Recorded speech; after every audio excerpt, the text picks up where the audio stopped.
Nottingham Forest have had their bid for Jonathan Tah rejected. Welcome to Forest Fan TV.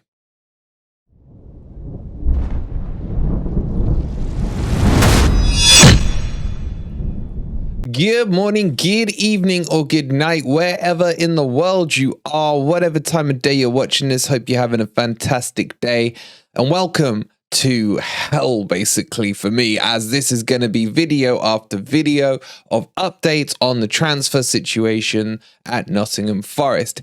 In this video, we will be giving you the details about Jonathan Tah, the brute, the brick wall of a defender at Bayer Leverkusen, and about the details on Forest having their bid rejected from him. Before we get into that, please don't forget, if you're enjoying the crazy amount of content right now, do not forget to hit that like button, subscribe to the channel if you are new, and if you want to become a member, it's only 99p. Let's jump into it and let's give you the latest on Tah.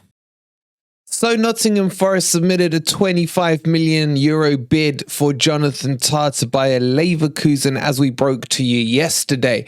And it has come out today that Xavi Alonso has rejected this bid and the approach for his player. Reasons being is he doesn't want to de-strengthen, is that even a word, his team so late into the window, and he needs Tah to perform for Leverkusen. So the rumors were true that this did happen, and it has been confirmed that it is a no. And this for me is a huge blow. Tah would have been absolutely perfect for Nottingham Forest in terms of the additional attributes he could bring to the team, especially as we are severely lacking in that defensive area, in my opinion, at centre-back. And he would have been a hell of a partner for Niakate if he could ever regain the ability to walk on both legs again. So at the moment, Tah is a no, but this does not necessarily mean that Nottingham Forest won't go in again for him. The problem is it isn't Leverkusen that have directly rejected it. This is coming from the manager. Now, if the price is met and the price is right, there is still potential for this.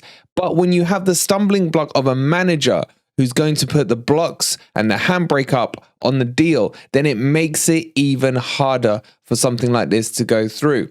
So expect maybe a second bid from Nottingham Forest on Tah, but it is very unlikely now that this will go through because of Alonso's stance on it.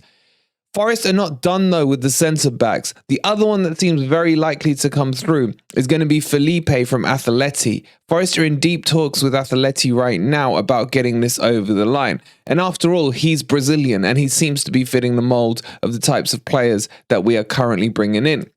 So expect Felipe to very likely get done. Tah, right now, I am heartbroken about it, but it looks like that bloody ex-Liverpool player is not going to sanction the release of him.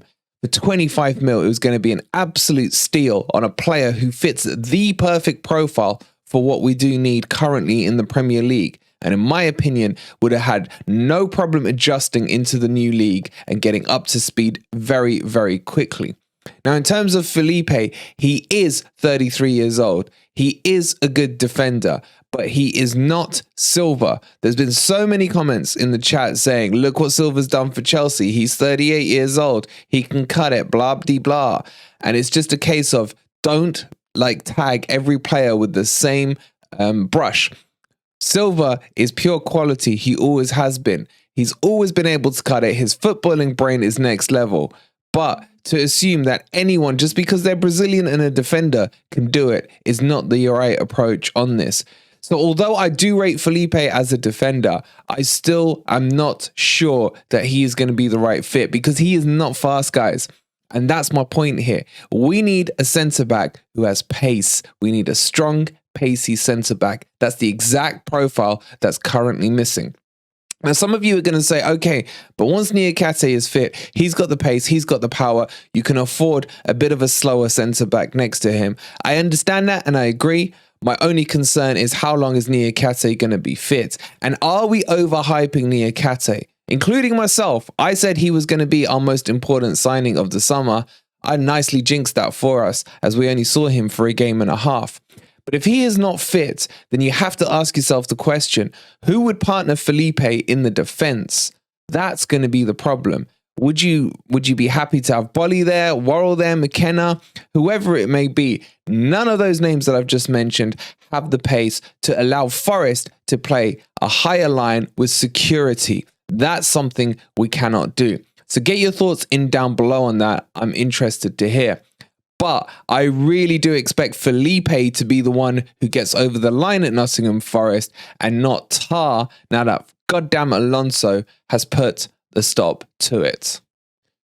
Now on the deal with Felipe, some of you are asking me, is it a loan or is it a perm deal? What's going on here? The discussion currently is that it's going to be a permanent deal. No loan stuff, no obligation to buy, none of that crap. Just an old school, old fashioned buy a player, which seems crazy at the moment in this window, as like I can't remember the last deal that was just a straight up neat and tidy buy a player. So expect this one to be for peanuts as well. It's not going to be a high price. Look, it could work. I'm not opposed to this Felipe deal. Right now, I'll just take anyone that doesn't have the name Cook, Worrell or McKenna, because they by de facto will most likely be better. And expect him as well to be able to slot in quite quickly into life in the Premier League. Remember, Lodgy is good mates with him. Lodgy played alongside him for many years at Atletico. Add into that the flood of Brazilian players that are coming into Nottingham Forest. He's going to find it quite easy to settle down. And it's not like he's a young buck. As I've mentioned, he's 33. So he's experienced in life and should find the move quite easy if it happens. Expect this to happen within the next day. This isn't going to be a long one. Discussions are really heavily underway, but I am seriously disappointed about Tah. I really wanted him in. He really would have fit the profile a lot better than Felipe does. But at the moment, I'd just take a centre back, man. I've been sick of all these midfield links, these attacking links that have been with Forest throughout the window. And it's time that a centre back comes through the door, because we do not have time left. There's just over 30 hours or so to go before the transfer window. Well, about 36 hours to go before the transfer window shuts. We have to get at least one centre back through the door.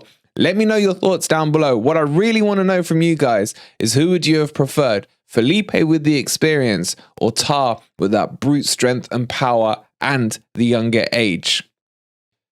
Okay, so that's the updates on the centre backs. Don't forget to go check out the Shelbyville, I don't know why I call him that, video, as he's undertaking his medical, and expect Navas to move today as well, as I expect a medical to be sorted out with him. We'll bring you the details on Navas shortly. I'm going to go catch my breath for 5 minutes, because there's still more I got to tell you guys about. There's another Brazilian striker that's been linked. I'm not sure if you guys have been made aware of. That's still to come in a video. But this was the defensive side of the update. Hope you've enjoyed it. Please don't forget to hit the like button if you haven't already. Subscribe to the channel if you are new to Forest Fan TV. And go and follow us on our Twitter accounts, especially at FFTV High Press, as that will be minute by minute breaking news on all the transfers and all the information you need to know over the next 36 hours. Thank you so much for watching. We'll see you in a minute on the next video.